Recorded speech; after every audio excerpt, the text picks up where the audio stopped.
ദഹനക്കേട് ഇത് വയറിൻ്റെ മുകൾ ഭാഗത്ത് വേദനയോ അസ്വസ്ഥതയോ ഉണ്ടാക്കുന്ന ഒരു സാധാരണ അവസ്ഥയാണ്. ദഹനക്കേടിൻ്റെ കാരണങ്ങൾ നോക്കാം. അമിതമായി ഭക്ഷണം കഴിക്കുന്നതും കട്ടിയുള്ള ആഹാരങ്ങൾ ധാരാളം കഴിക്കുന്നതും ദഹനക്കേടിന് കാരണമായേക്കാം. മസാലകൾ, കൊഴുപ്പ്, അസിഡിറ്റി ഉണ്ടാക്കുന്ന പദാർത്ഥങ്ങൾ ഇവ കഴിക്കുന്നത് ദഹനക്കേടിന് കാരണമായേക്കാം. മാനസിക സമ്മർദ്ദം, പുകവലി തുടങ്ങിയ ജീവിതശൈലി കൊണ്ടും വ്യായാമക്കുറവ് കൊണ്ടും ദഹനക്കേട് ഉണ്ടാകാം.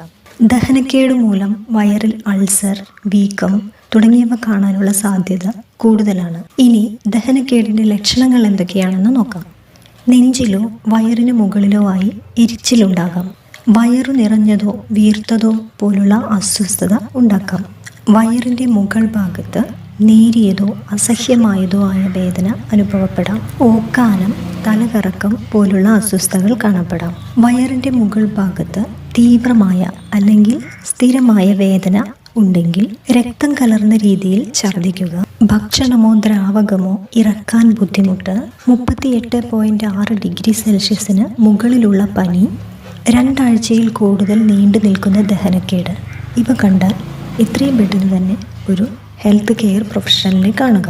ഇനി ഗുരുതരമല്ലാത്ത ദഹനക്കേടിന് ചില ഒറ്റമൂലികൾ നോക്കാം. ഇഞ്ചി നീരും തേനും തുല്യ അളവിലെടുത്ത് ചേർത്ത് കഴിക്കുക. ഇഞ്ചി ഉപ്പു ചേർത്ത് ചതച്ചെടുക്കുക. അതിൻ്റെ നീര് ചവച്ച് ഇറക്കുക. കറിവേപ്പില, കുരുമുളക് ചേർത്ത് അരച്ച് മോരിൽ കലക്കി കുടിക്കുക. വീഡിയോ ഉപകാരപ്രദമായെങ്കിൽ ഷെയർ ചെയ്യാനും ലൈക്ക് ചെയ്യാനും സബ്സ്ക്രൈബ് ചെയ്യാനും മറക്കരുത് കേട്ടോ. ഇനി മറ്റൊരു വിഷയവുമായി വീണ്ടും കാണാം. നന്ദി, നമസ്കാരം.